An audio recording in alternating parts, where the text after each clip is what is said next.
This folio, from an illuminated manuscript, now in Florence, of the Testament of Raymond Lull, dates to about 1474. It was thus created more than 150 years after the Catalan philosopher had died.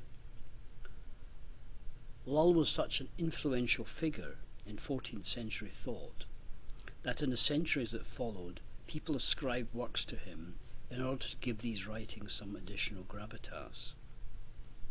Among these pseudo-Lull texts are many on the subject of alchemy. This particular manuscript was illumined by the artist Girolamo da Cremona, whose illuminations of manuscripts is well known. He seems to have been commissioned to produce illustrations for this text.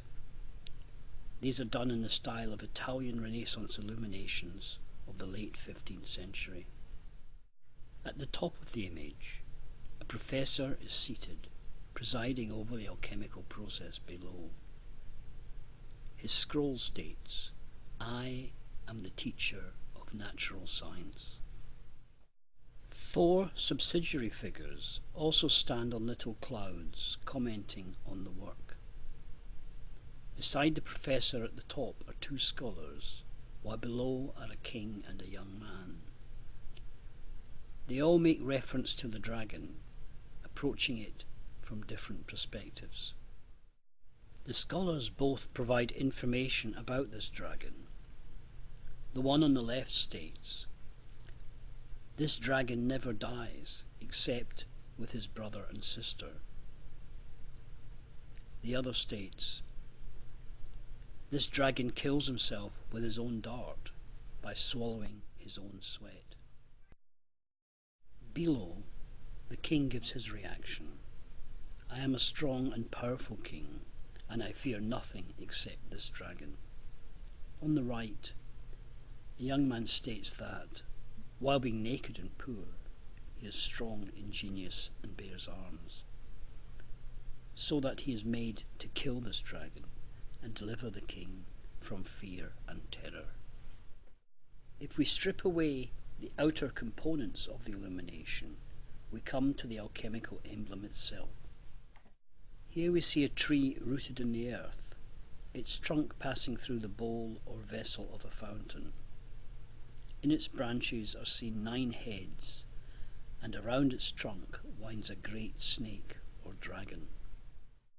Some of the pigments in this manuscript have altered through the centuries, but it is clear that 3 of the faces are in gold leaf, 3 are in silver, though the silver leaf has now tarnished so that they appear almost grey, and 3 in green, a particular green pigment that has oxidized now to a brown tone. The text, however, clearly identifies the colours for us. At the base of the tree is a golden-faced king, while at its top is a golden-faced woman, who we can presume to be his queen, for the banner of text around her head says, "After the wedding, and after it has been placed in the womb, the colours are green and yellow." The king and queen are united by the snake dragon, whose body coils around the central trunk of the tree, reaching from the king's neck to the top of the queen's head. The tree has 3 layers of branches and the central leader. Beneath the queen's head is a silver head. On the topmost layer of branches, which reach out to the left and right, are a green head, now brown, and a silver one. The text on this level states, "It is destroyed through its odour, in order that it may live." Below, the middle layer of branches have a gold head and a green one. The text associated with them states, "It does not die unless it appears to be dead." The lowest set of branches has the text, "He who kills me and gives me my soul will rejoice with me forever." The king and queen on the tree, with the allusion to a wedding and supposed impregnation, is referred to in the circles of text surrounding the canopy of the tree. The outermost of these states, observe that at the end of the 10th month, the wife being ready, gives birth to a glorious king, bearing a diadem on his head. Therefore, take this king who comes crowned with a diadem from the fire, and nourish him with his own milk, until he has attained his maturity and perfect nature. The next circle inwards continues this idea in an almost biblical style. The king is prepared in order to produce in turn sons and daughters, to replenish the earth even to the 2nd, 3rd and 4th generation. These sons and daughters cannot be freed from sin unless they press out blood and smear this in ashes. The innermost of these 3 text circles continues. This pouring forth blood and sprinkling ashes is a divine circle. The names written in the sacred book, the laws of life and natural things over which I have power, come from the ineffable God. These texts seem to point to a kind of religious sacrifice and ritual as a metaphor for the alchemical process. Next we have a series of texts in 5 coloured rings.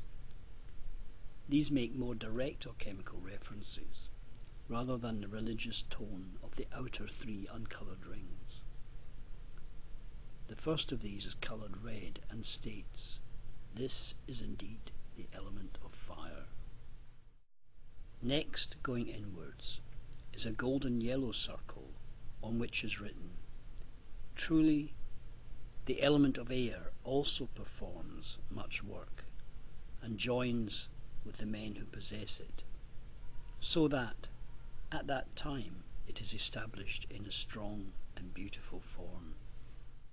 There follows a green ring. The element of water, when it has been well and truly prepared in the way that you know, works wonders and rules the lungs. The blue circle inside of that refers to the element earth, saying that when it had been separated and divided, it is the treasure of the work, penetrating everything and driving off the dross and the spittle and congealing the mercury.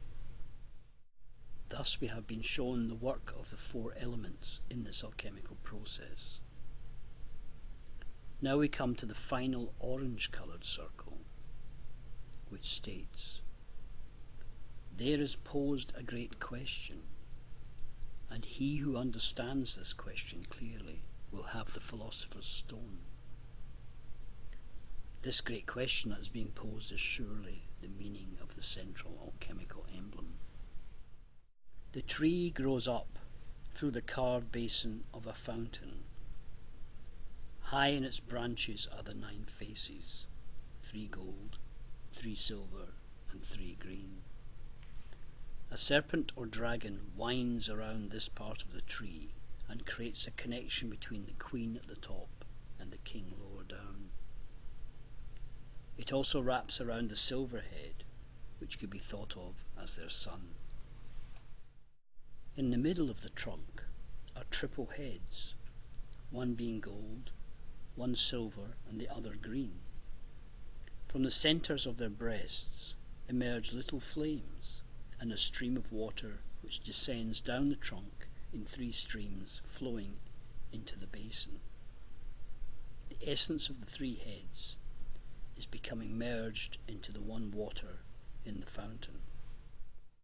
2 storks, a gold on the left and a silver on the right, join their beaks to the mouths of 2 of the heads and appear to be drinking.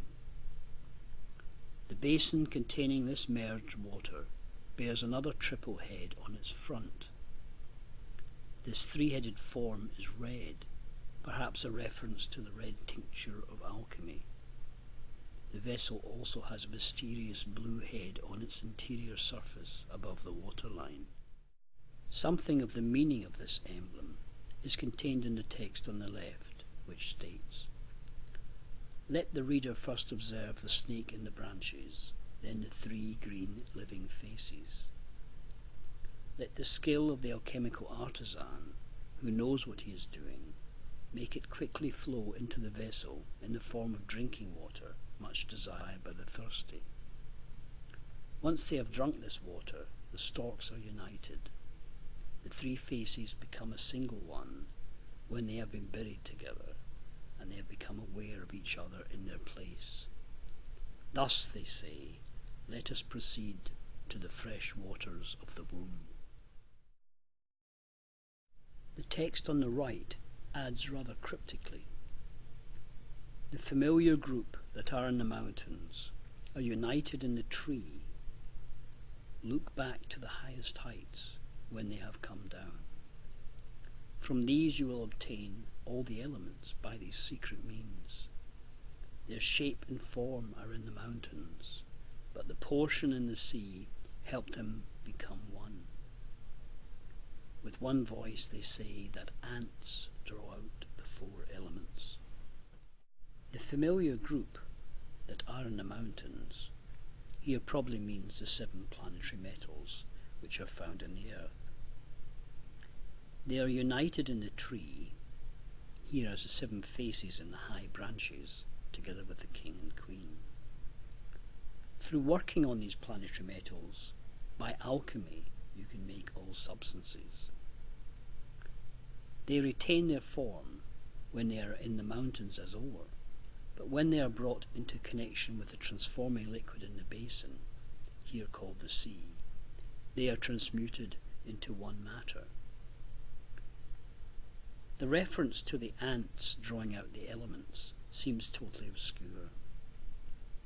In the 15th century, when this illustration was created, some alchemists had already recognized that ants produced a strong acid. It may be that here the writer was using this as a replacement word for acid in general. Like many other aspects of alchemical works, there are often sections of text or imagery that remain mysterious and impenetrable.